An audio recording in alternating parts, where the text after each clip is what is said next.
మనతో పాటు వికారాబాద్ జిల్లాకు సంబంధించిన వికారాబాద్ నియోజకవర్గానికి సంబంధించిన మాజీ ఎమ్మెల్యే బీఆర్ఎస్ పార్టీకి సంబంధించిన ఉన్నారు. అన్న ఎట్లా చూస్తున్నారు? అంటే తెలంగాణలో ఇద్దరే మేధావులు, ఒకటి కుంటి జైపాల్ రెడ్డి, మరొకటి కేకే అంటున్నారు. గతంలో మీరు కేకే తోటి కూడా పనిచేసినటువంటి నేపథ్యం ఉంది. ఎలా చూస్తారు? నిజంగా ఇద్దరే ఉన్నారా తెలంగాణలో మేధావులు? తెలంగాణలో ఇద్దరే మేధావులు ఉన్నారు అని చెప్పి రేవంత్ రెడ్డి గారు చెప్పినటువంటి మాటలు వింటే ఆయన ఎంత అజ్ఞానంతో ఉన్నాడు, ఎంత అజ్ఞానంతో వ్యవహరిస్తున్నాడు అనడానికి ఇది ఒక మచ్చుతునక. ఈరోజు ప్రొఫెసర్ జయశంకర్ గారి జయంతి రోజు. ఎవరు గుర్తొచ్చినా ఎవరు గుర్తు రాకపోయినా జయశంకర్ గారు మేధావి కింద గుర్తు రాలేదు అంటే రేవంత్ రెడ్డి గారికి అసలు మేధావులు అంటే ఎవరో తెలుసా అనేది డౌట్ వస్తుంది. మేధావులు అంటే ఆయనకు ముందు తెలవాలా. మేధావులు అంటే ఖాళీ ఆ చిల్లర మల్ల పనులు చేసి రేవంత్ రెడ్డి గారు చెప్పి ఆ పనులు చేసేటటువంటి వాళ్ళనే మేధావులు అని చెప్పి రేవంత్ రెడ్డి గారు అనుకుంటున్నట్టున్నారు. కానీ రేవంత్ రెడ్డి గారికి మేధావులు అంటే ఎవరో తెలియదు అనేది ఆయన చెప్పకనే చెప్పిండు. అంటే ఇప్పుడు కాంగ్రెస్ పార్టీ ప్రభుత్వాన్ని కూలగొట్టడానికి మీరు క్షుద్ర పూజలు చేస్తారని చెప్పి కాంగ్రెస్ పార్టీ అద్దంకి దయాకర్ కావచ్చు, ఎమ్మెల్సీ చాలామంది ప్రధానంగా ఆరోపిస్తూ ఉన్నారు. నిజంగా కాంగ్రెస్ని కూలగొట్టడానికి క్షుద్ర పూజలు అనేవి చేస్తున్నారా? ఉన్నాయా అన్న అసలు క్షుద్ర పూజలు అనేవి? ఇవన్నీ కూడా సైంటిఫిక్ బేస్ లేనటువంటి మాటలు. ఇప్పుడు దేవాలయాలకు ఎందుకు పోతారు? ఎవరి నమ్మకం వాళ్ళది. నేను కూడా ఒక హిందువుని, నేను కూడా దేవాలయాలకు పోతుంటా. హరీష్ రావు గారు కూడా ఆయన దేవాలయాలకు పోయిండ్రు అంటే ఆయన మొక్కులు కావచ్చు, ఆయన విశ్వాసం కావచ్చు, అట్లా పోతారు. హిందువులు దేవాలయాలకు పోతారు, ముస్లింలు మసీదుకు పోతారు, క్రిస్టియన్లు చర్చిలకు పోతారు. అక్కడ పోయేటటువంటి వాళ్ళందరూ కూడా ఇంకా క్షుద్ర పూజలే చేస్తారు అని అంటే క్షుద్ర పూజలతోటే మొత్తం అన్ని పనులు అయిపోతాయి అనుకుంటే మరి మీ గవర్నమెంట్ ఇప్పుడు తెలంగాణలో కాంగ్రెస్ గవర్నమెంట్ వచ్చింది అంటే క్షుద్ర పూజలు చేసి మీరు గవర్నమెంట్కి వచ్చిండ్రా? మరి నిజంగా క్షుద్ర పూజలు చేస్తే మనకు అన్ని పనులు అవుతాయి అనుకుంటే గతంలో తెలంగాణ ఉద్యమం ఎందుకు జరిగేది? అందరూ దేవాలయాలకు, మసీదులకు, చర్చిలకు పోయి ఈ క్షుద్ర పూజలు చేస్తే సరిపోయేది కదా.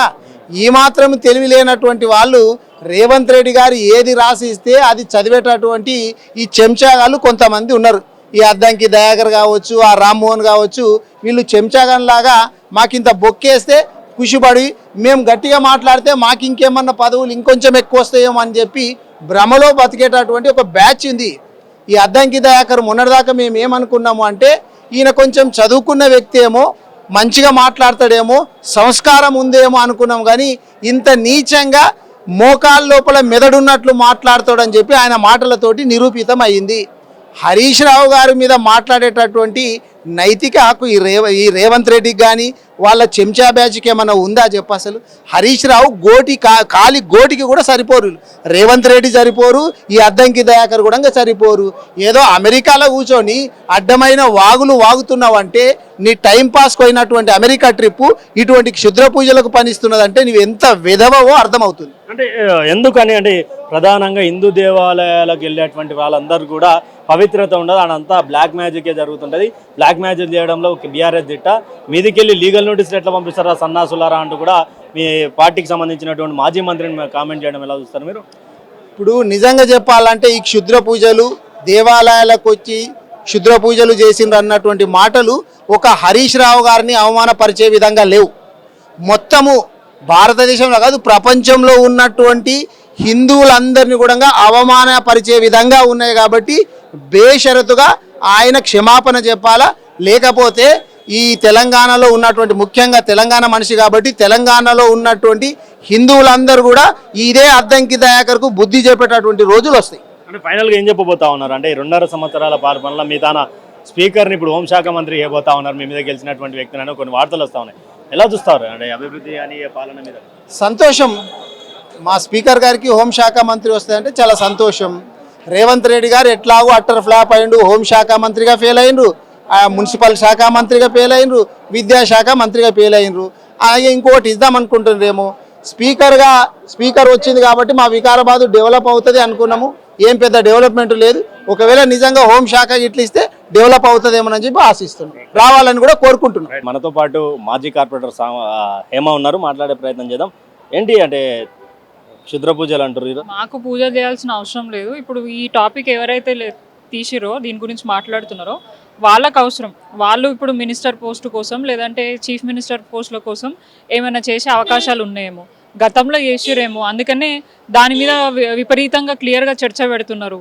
అండ్ చదువుకున్న పిహెచ్డీలు చేసిన డాక్టరేట్లు ఉన్న వాళ్ళు కూడా శుద్ర పూజల గురించి ఇవాళ రేపట్ల అంటే ఇట్లాంటివి ఉంటాయా అట్లా అనుకుంటే దేశంలో ఉన్న వాళ్ళందరూ కూడా అన్ని బంద్ చేసి పూజలు చేసుకుంటూ కూర్చొని నాకు అది కావాలి ఇది కావాలన్న పరిస్థితికి తీసుకొస్తారు. ఒక స్థాయిని మర్చిపోయి వాళ్ళు ఉన్న పొజిషన్ని మర్చిపోయి ప్రజలకి రాజకీయాలలో ఉండి అసలు ఏం సందేశం ఇస్తున్నారో అర్థం అవ్వట్లేదు.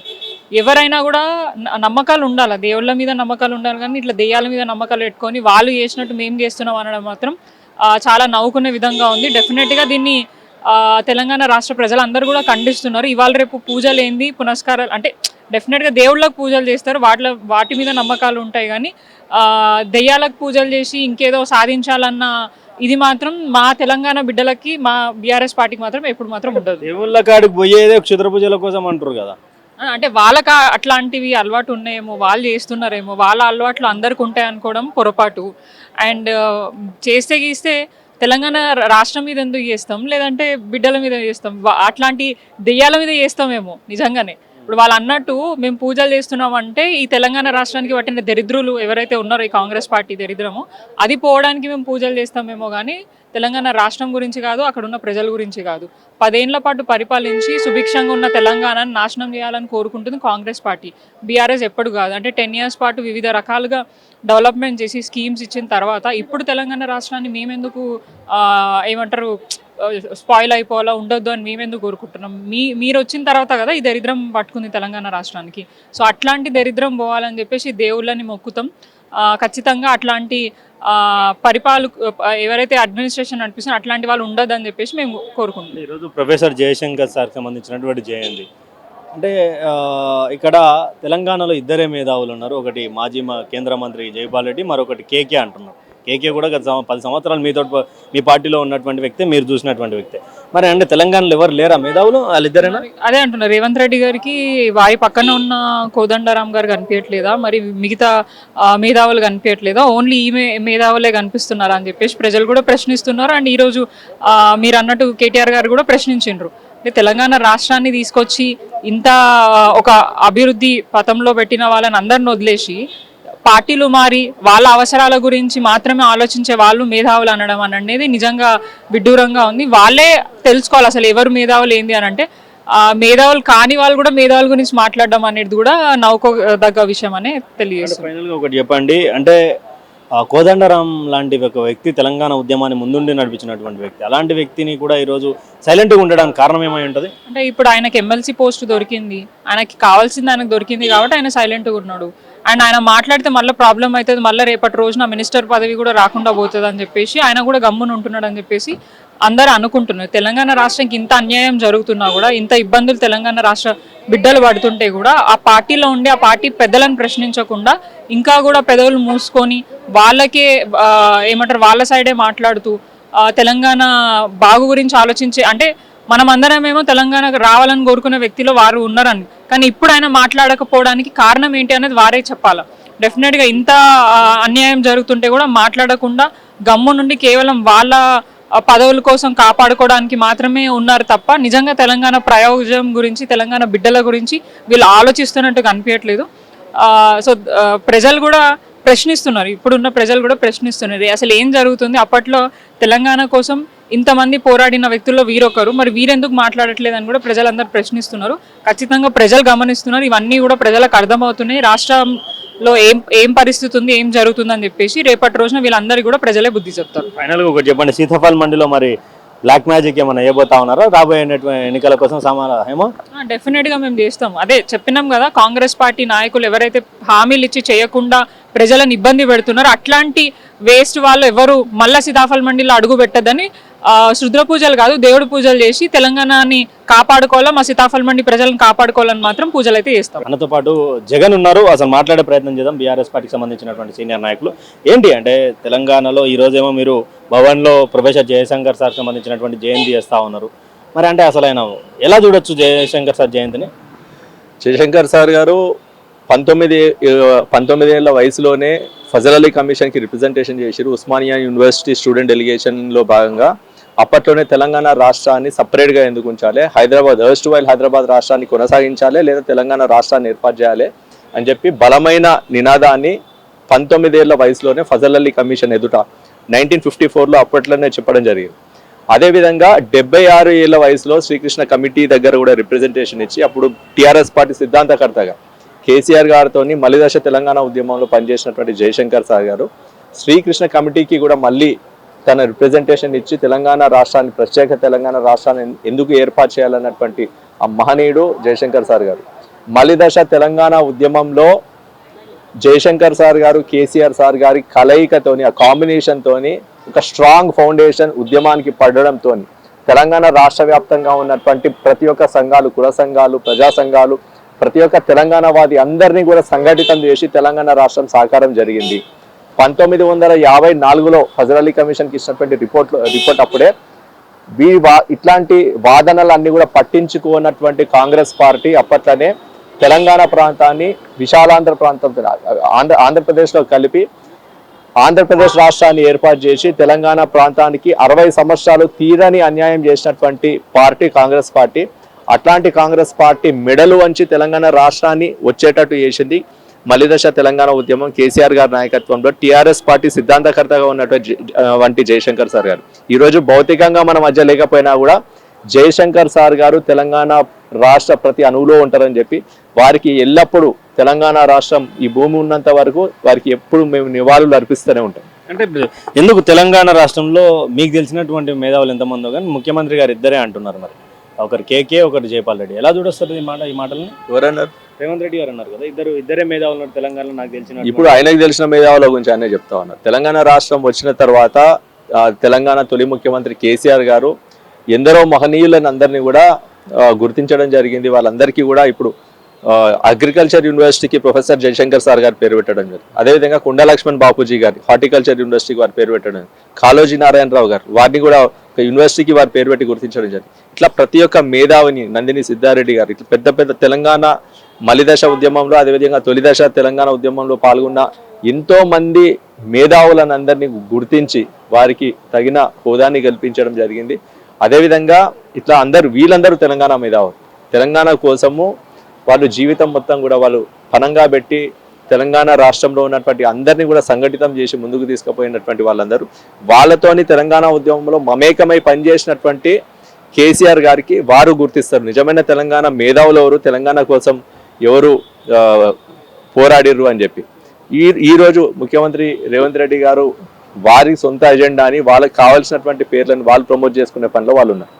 అంటే మరి పార్టీ మీద జగన్ ఏమన్నా హరీష్ రావుతో పాటు క్షుద్ర పూజ చేయడానికి ఏమైనా వేండా? అంటే నెక్స్ట్ ఎమ్మెల్యే కావాలా, ఎంపీ కావాలని ఆశ ఉంటుంది కదా, మీరు ఏమైనా క్షుద్ర పూజలలో కీలకంగా నడుస్తూ ఉన్నది రాజకీయం అంతా? ఇప్పుడు నడుస్తున్నది ఏఐ యుగం, ఆర్టిఫిషియల్ ఇంటెలిజెన్స్ యుగం, జెన్జీల యుగం. ఈ రోజుల్లో కూడా ఒక పార్టీ ప్రతినిధి అయినటువంటి పార్టీ పిసిసి ప్రెసిడెంట్లు కూడా ఇట్లాంటి మాటలు మాట్లాడుతున్నారంటే ప్రజల్లో ఇట్లాంటి అంటే నమ్మకాలు మేము నమ్ముతున్నాం. అంటే క్షుద్ర పూజలు చేయగానే ప్రభుత్వాలు మారుతాయని చెప్పి వాళ్ళు నమ్ముతున్నారా? నేను సూటిగా ప్రశ్నిస్తా ఉన్నాను. క్షుద్ర పూజలు చేయగానే ప్రభుత్వాలు మారుతున్నాయా, లేక మంత్రాలకి చింతకాయలు రాలుతాయని మీరు నమ్ముతా ఉన్నారా? ఇట్లాంటి మాటలు మాట్లాడి ప్రజలని డైవర్ట్ చేస్తాం. మీ వైఫల్యాల మీద చర్చ ఉండకుండా ఈరోజు రాష్ట్ర ప్రజలని డైవర్ట్ చేసే ఆ డైవర్జన్ టాక్టిక్స్ లో భాగంగా ఇట్లాంటి స్టేట్మెంట్లు ఇస్తా ఉన్నారని చెప్పి నేను చెప్తాను. అంటే మీరు ప్రభుత్వంలో ఉన్నప్పుడు టాప్ 3లో ఉండే హైదరాబాద్ ఇప్పుడు టాప్ 7లో లేకుండా అమరావతి చేరింది, కానీ హైదరాబాద్ అవుట్ ఆఫ్ టాప్ 7 వెళ్ళిపోయింది అనేది కూడా ఒక JLL సర్వే ఇచ్చినటువంటి నివేదిక. అంటే ఎలా చూస్తారు దీన్ని? అంటే హైదరాబాద్లో నిజంగా అలాంటి పరిస్థితులు ఉన్నాయా? 100% ఇప్పుడు మన రాష్ట్ర అభివృద్ధి తిరోగమన పరిస్థితులకు పోతా ఉన్నది. 2014లో రాష్ట్రం ఏర్పడినాడు 57,000 కోట్ల విలువ ఐటీ ఎగుమతులు ఉండే. 2023కి వచ్చేసరికి కేసీఆర్ గారి నాయకత్వంలో 9 సంవత్సరాల పాలన తర్వాత 3 లక్షల కోట్లకి పెరిగింది. 57,000 కోట్ల నుండి 3 లక్షల కోట్లకి పెరిగింది. అప్పట్లో 2,70,000 ఉన్నటువంటి ఐటీ ఉద్యోగుల సంఖ్య 9,46,000కి పెరిగింది. అంటే 3 ఐటీ ఉద్యోగాలు తెలంగాణ రాష్ట్రంలో బీఆర్ఎస్ ప్రభుత్వ హయాంలో పెరిగినాయి. అదేవిధంగా ఈజ్ ఆఫ్ డూయింగ్ బిజినెస్ లో తెలంగాణ రాష్ట్రం ఎన్నో సంవత్సరాలు వరుసగా కేసీఆర్ గారి నాయకత్వంలో నంబర్ 1 స్థానంలో ఉండే. కానీ ఇప్పుడు ఉన్నటువంటి పరిస్థితులలో 2 సంవత్సరాల ఈ కాంగ్రెస్ ప్రభుత్వం తర్వాత ఈజ్ ఆఫ్ డూయింగ్ బిజినెస్లో భారతదేశంలో 13వ స్థానానికి పడిపోయింది మన తెలంగాణ రాష్ట్రము.